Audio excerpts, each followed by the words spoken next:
Unrequited love can be a tough and lonely experience for many of us.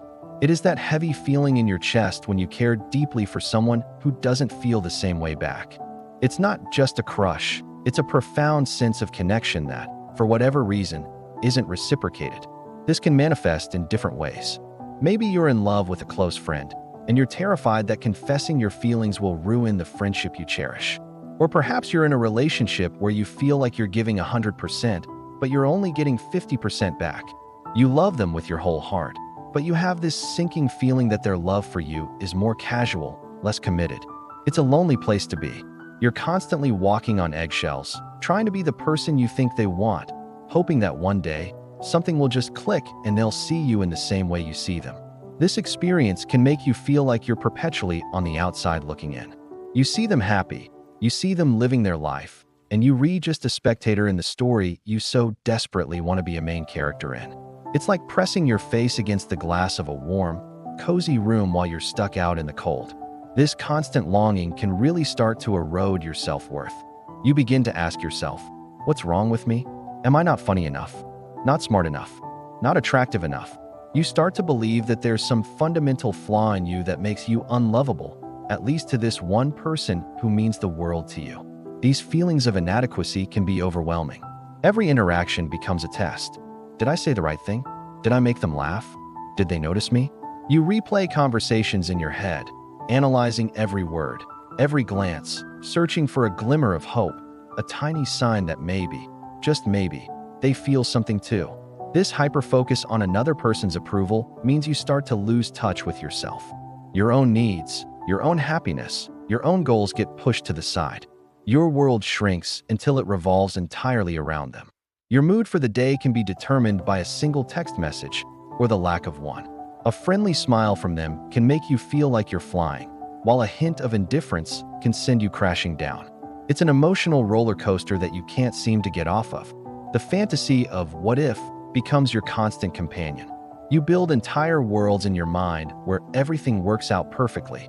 You imagine the conversations you'd have, the moments you'd share, the life you'd build together.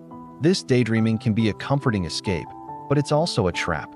It keeps you emotionally invested in a reality that doesn't exist, making it even harder to face the truth. You might find yourself doing things you wouldn't normally do, just to get their attention or be near them. You might change your hobbies, your style, even your opinions to align more with theirs, hoping to create a sense of connection.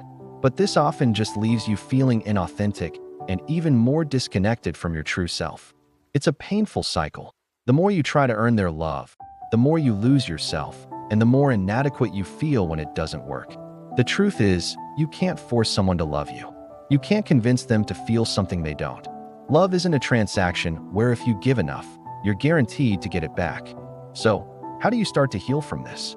How do you break free from this cycle of longing and heartache? The first step, and often the hardest, is acceptance. Accepting that they don't feel the same way is not an admission of your own failure or a reflection of your worth.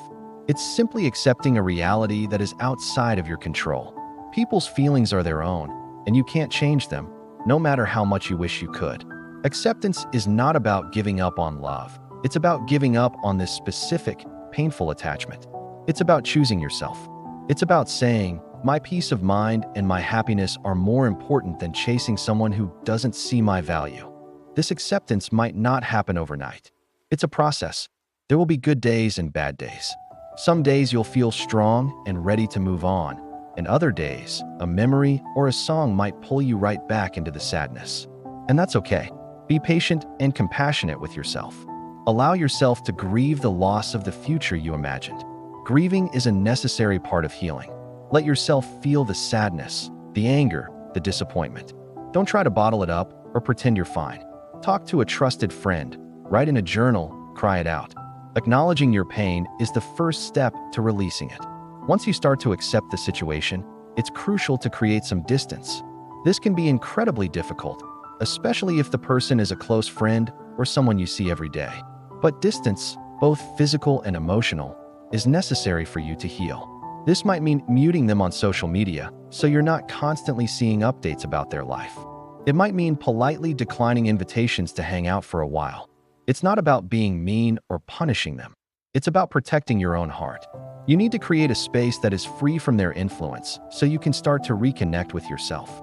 Use this time to rediscover who you are outside of your feelings for them. What did you love to do before they consumed your thoughts? Pick up an old hobby. Learn something new. Join a class or a club. Pour all that energy you were spending on them back into yourself. Go to the gym. Take long walks in nature. Cook yourself a delicious meal.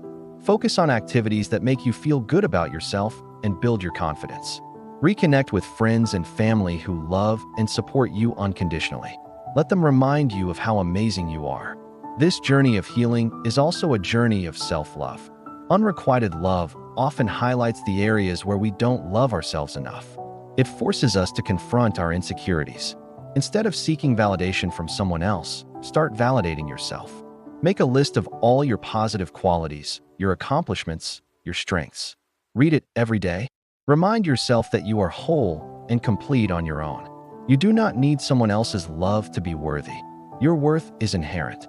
It's not something that can be given or taken away by another person. As you start to build this foundation of self-love, you'll find that your need for their affection begins to lessen. You'll realize that the love you were so desperately seeking from them is a love you can actually give to yourself.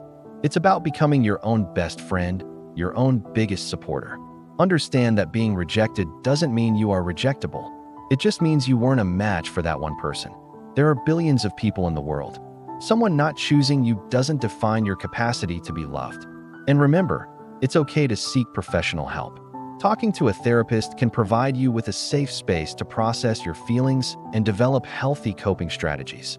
They can help you understand the root of your attachment and guide you on the path to building stronger self-esteem. There is no shame in asking for help when you're struggling. It's a sign of strength. If you're feeling overwhelmed, please reach out. Resources like the National Alliance on Mental Illness or the Crisis Text Line are available. Your mental health is a priority. Eventually, you'll reach a point where thinking about them no longer hurts. You'll be able to wish them well, genuinely, without a pang of sadness. You'll look back on the experience not as a failure, but as a powerful lesson in self-love, resilience, and the importance of choosing yourself. You will have learned that the most important relationship you will ever have is the one you have with yourself. And when you are truly happy and confident on your own, you will attract the kind of love that is reciprocated, healthy, and deserving of you. You deserve a love that is enthusiastic, a love where you don't have to question where you stand, and you will find it. Thank you so much for watching and listening. If this resonated with you, please consider subscribing for more content like this. Take care of yourselves.